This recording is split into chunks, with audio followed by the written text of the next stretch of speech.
ये कार्यक्रम सामुदायिक स्तर पर स्वास्थ्य सेवाओं को सुनिश्चित करने में योगदान दे रही लाखों स्वास्थ्य कर्मियों के लिए तैयार किया गया है। इस कार्यक्रम में रोटा वायरस वैक्सीन से जुड़ी जानकारी दी गई है, जिसे पाकर स्वास्थ्य कर्मी नियमित टीकाकरण कार्यक्रम के अंतर्गत अपनी जिम्मेदारी का सफल पालन कर सकेंगी।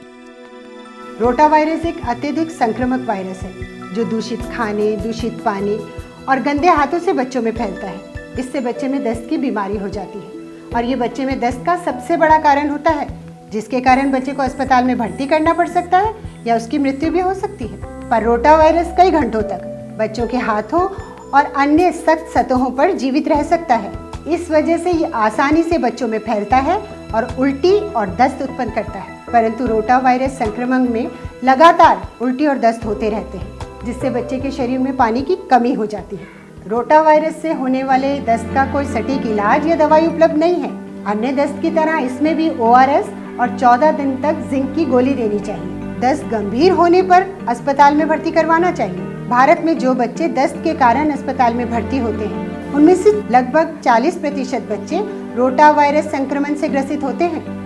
भारत में लगभग 8,72,000 बच्चों को प्रति वर्ष रोटा वायरस संक्रमण से होने वाले दस्त की वजह से अस्पताल में भर्ती होना पड़ता है। जानती हो, लगभग 78,000 बच्चों की मृत्यु हो जाती है और इनमें से आधे तो वो होते हैं जिन्होंने अपनी उम्र का 1 साल भी पूरा नहीं किया होता। और खासकर कुपोषित बच्चों में रोटा वायरस से होने वाले दस्त की वजह से मृत्यु का खतरा अधिक बढ़ जाता है। रोटा वायरस संक्रमण से बचाव का सबसे कारगर तरीका टीकाकरण ही है। हाँ, भारत सरकार द्वारा नियमित टीकाकरण कार्यक्रम में रोटा वायरस वैक्सीन उपलब्ध है। रोटा वायरस संक्रमण और दस्त पूरे साल कभी भी हो सकते हैं, किंतु सर्दियों में इसका खतरा बढ़ जाता है। रोटा वायरस दस्त से बच्चों की होने वाली मृत्यु या अस्पताल भर्ती से रोकथाम के लिए रोटा वायरस टीकाकरण एक प्रभावी विकल्प है।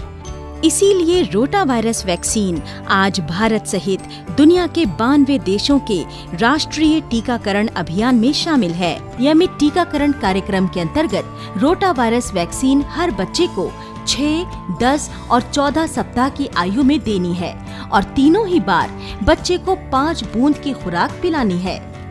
बस इन 3 खुराक से रोटा वायरस का कोर्स पूरा हो जाता है। किसी बूस्टर खुराक की जरूरत नहीं है। रोटा वायरस वैक्सीन आमतौर पर गुलाबी रंग की होती है, पर कभी-कभी नारंगी या हल्के पीले रंग की भी हो सकती है। रंग से इसकी गुणवत्ता पर कोई प्रभाव नहीं पड़ता है। बच्चों को टीकाकरण इस निर्धारित क्रम में होना चाहिए। 6 और 14 हफ्ते की उम्र पर बच्चों को पहले पोलियो वैक्सीन की 2 बूंद पिलाएं, उसके बाद रोटा वायरस वैक्सीन की 5 बूंद पिलाएं। इसके बाद दाईं बाजू पर IPV का टीका लगाएं।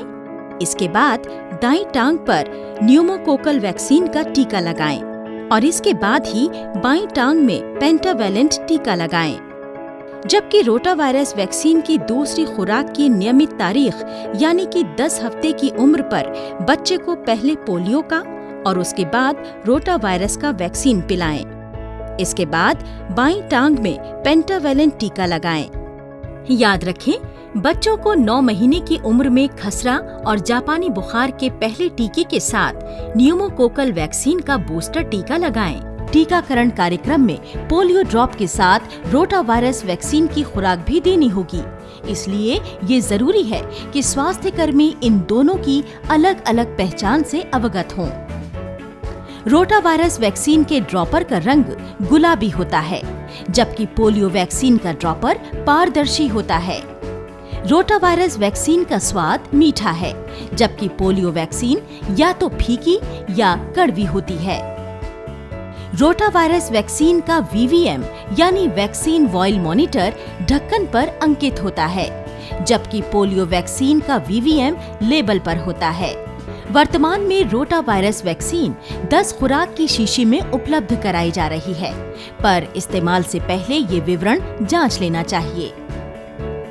रोटा वायरस वैक्सीन की शीशी को ILR में BCG के बराबर या उससे ऊपर रखना चाहिए।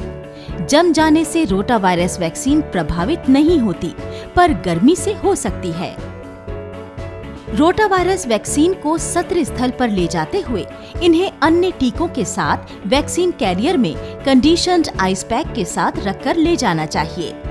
ड्रॉपर को वैक्सीन कैरियर के अंदर न रखकर सिरिंज के साथ अलग से ले जाना चाहिए। रोटावायरस वैक्सीन पर BCG अथवा खसरा या JE के टीके की तरह ओपन वाइल पॉलिसी लागू नहीं होती है। शीशी खोलने के बाद 4 घंटे तक रोटावायरस वैक्सीन इस्तेमाल की जा सकती है। इसीलिए यह जरूरी है कि अन्य वैक्सीन की तरह शीशी पर उसे खोलने का समय और तारीख लिख दिया जाए। खुली हुई शीशी को आइस पैक पर रखें और इसे अधिकतम 4 घंटों तक इस्तेमाल कर सकते हैं।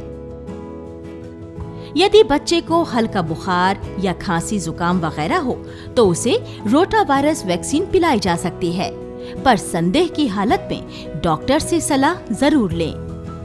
ध्यान रखें, रोटावायरस वैक्सीन नहीं दी जानी चाहिए अगर बच्चे की उम्र 6 सप्ताह से कम हो या बच्चे की हालत गंभीर हो या उसे रोटावायरस वैक्सीन से एलर्जी हो या बच्चा आंत की किसी गंभीर बीमारी से ग्रस्त हो। वैसे तो रोटावायरस वैक्सीन को 6ठे, 10वें और 14वें सप्ताह में पिलानी चाहिए, पर यदि 12 माह की आयु तक बच्चे को पहली खुराक मिल चुकी हो तो बाकी की 2 खुराकें 4 सप्ताह के अंतर पर दी जा सकती हैं।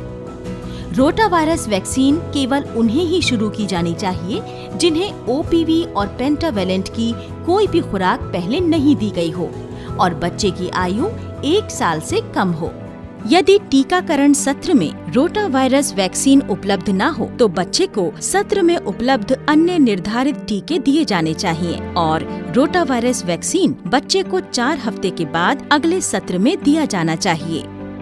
रोटावायरस वैक्सीन एक सुरक्षित वैक्सीन है, पर कुछ एक मामलों में इसके देने के बाद मामूली उल्टी, दस्त, खांसी, नाक बहना, बुखार, चिड़चिड़ापन या दाने जैसे लक्षणों की शिकायतें मिल सकती हैं, जो अपने आप ही ठीक भी हो जाती हैं। बहुत ही कम बार देखा गया है कि रोटावायरस वैक्सीन देने से इंटुससेप्शन यानी आंत के मुड़ जाने की समस्या हो सकती है।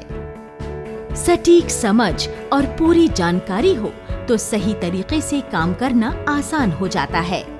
रोटावायरस वैक्सीन के प्रबंधन और रखरखाव के तरीके जानकर उन्हें अपनाना बेहद सरल हो गया है। सही तरीके से इन मासूमों को रोटावायरस वैक्सीन पिलाते स्वास्थ्यकर्मी आने वाली पीढ़ी को स्वस्थ और सुरक्षित जीवन की सौगात दे सकते हैं।